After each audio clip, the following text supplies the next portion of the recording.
Firstly, thank you, Dr. Bhatia, for the nice introduction. And what a wonderful start to the day. So people who missed their morning exercises, our young friend made sure that we did some physical exercises.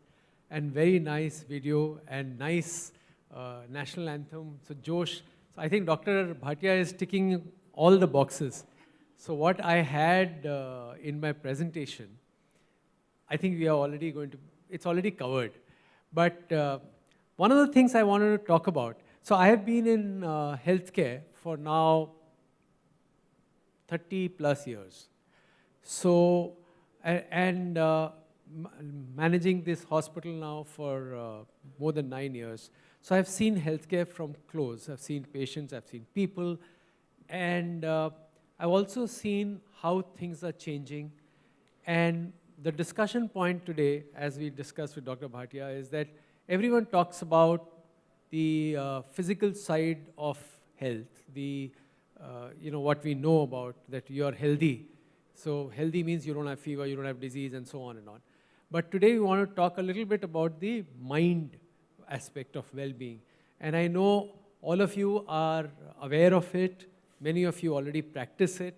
So please forgive me if I'm repeating something which you already know, but for the benefit of the others, and I see many young students here. So like I tell the young students, some of you may not appreciate what I'm saying today because you are still starting your career journey, but it's important to know about it so that 10, 20 years later, you should not say, I wish somebody had told me this earlier. So I'm just going to share that, and with that attitude, let me just take next 10 minutes. The topic, it took me a while to choose the topic. You know, some of the options of the topics could be healthy mind, healthy living, why we should not be healthy, why we should not be mindful. But reason I thought about this topic is that when we are talking about well-being, well-being is more than being healthy. Let's see how mind helps us. So now look at this situation of the mental health in the country today. And I think some of you may or may not know this. In India, today it is documented around 15 crore people need mental health support. And 1 in 20 suffers depression. Many of the people don't even know. And some of us know our friends, relatives, and we don't know what is happening, but it is actually 1 in 20 depression. We don't have many psychiatrists in our country. And so many of the people do not get the treatment which they deserve because there is a challenge of the large numbers and undiagnosed, less availability of psychiatrists. And what happens with all this? People who have mental health issues also are not able to contribute effectively to the economy. So it causes an adverse effect on the economy, which is a loss of more than $1 trillion to the Indian economy. No, it's not showing. But you see the figure in Jan 2021, which is 41.1%. So in COVID time, the number of people who were suffering from mental illness shot up to 41%. And earlier, we used to think that people of a certain age and above get mental health issues. But this data shows that even younger people, and also some of you may already know, because of COVID, people were restricted and at home and so on. So many of the younger people started getting mental health cases. And the statistics is self-explanatory. So it's just to drive home the point that this is a problem which cannot be ignored now. And what happens? So obviously this is not a comprehensive list of factors which affect mental health, but few of them. First is, of course, work-related stress. Like I tell some people, just the fact that if you have to report at work at 8 o'clock or 8:30 and you leave home at 6 o'clock and reach home in the night at 9, this itself is stressful. And of course, work-related pressure of meeting deadlines and things like that, that's an issue. Second, in our earlier social system, we had joint families. So we had people to talk to exchange views, elders, youngers, peers, friends, neighbors, cousins. Now it's mostly nuclear. So it's difficult to, so that is also a support group which is not there. Then of course there are a lot of societal pressures that this is how you need to dress, this is how you need to talk, this is how you need to behave, this is what you should do, what you should not do, and of course personal tensions.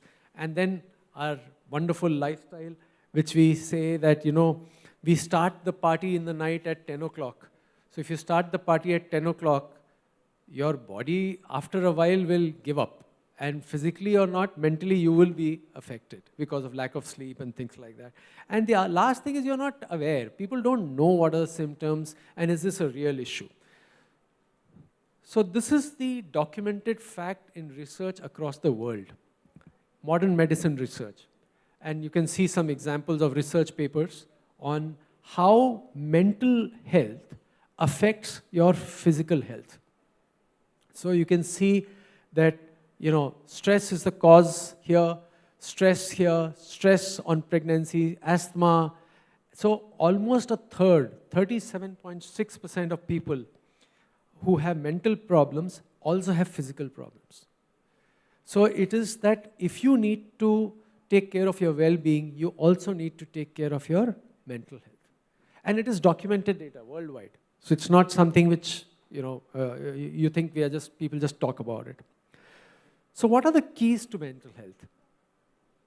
One, of course, is, kind of try to make it like a brain, but excuse the drawing. But there are different sections in the brain that think about what is the meaning and purpose of what you are doing. Are you getting enough rest, sleep? Are you eating properly, which is suitable for the brain? Do you have enough social connections? Are you active? And how are you managing stress? So let me give you an example. So now there are two ways of managing mental well-being. One is self-care, and if self-care doesn't work, then you go for clinical care. So self-care, simple thing. How do you do? Some physical exercise, 20 to 30 minutes a day. Outside, sunlight, you will feel better. And I talked about light and exercise, and there is something called runner's high. Some of you are runners, you know what it is. So it helps reduce stress, reduces mental fatigue. And you know what they say about Netflix? Netflix and Amazon, they're almost free, right? I mean, 200 rupees or 500 rupees a month is almost free. But it's not free. Do you know what they're taking away from you? They're taking away your time. And time is so valuable that you don't realize it, and suddenly you find that you're going after one show, second show, third show, and binge watching, and you have finished 2 hours. In that 2 hours, you could have gone out, walked, met a friend, spoken to them, read a book, done something. So, and that causes additional anxiety, too much of screen time. Now, if self-care doesn't work, there is opportunity to take clinical help. So clinical help is of two kinds. One is, of course, counseling, and the other is medication-driven. So there is no stigma in talking to a psychiatrist. Talking to a psychiatrist is not like earlier you used to think, oh, you have a mental problem, that's why you're going to psychiatrist. No, people go to psychiatrist all the time. If there is a stress, if there is a problem, they go to psychiatrist. There are many health issues, which I've seen some, where a very difficult patient had multiple problems. And after a year or two of testing in multiple hospitals across the country, they came to us.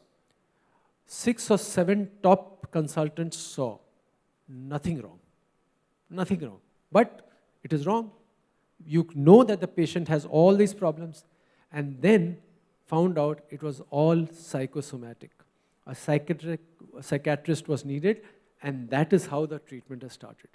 So, like the psychiatrist said, psychosomatic problems are also as real problems. So please don't ignore it. Please take clinical help as needed. So what are the mantras? Okay. Just think positive. Now, whether it's feel positive, eat positive, work out, inspire, act, donate, write, read, make friends. Just think every day, every week, every month, what can you do in a positive manner? And what, Dr. Bhatia showed us that film about helping the soul, the Guru Vandana.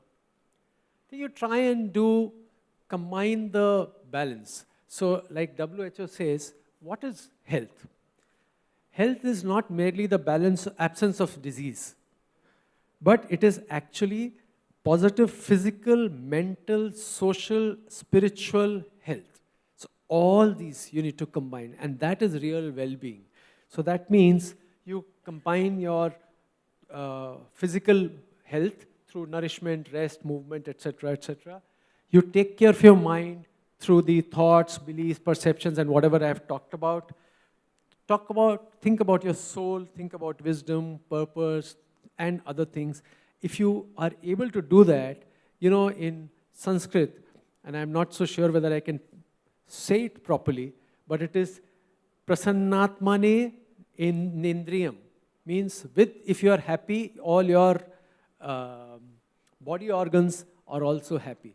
So with that, let me say thank you and all the best to all of you. Open for any questions.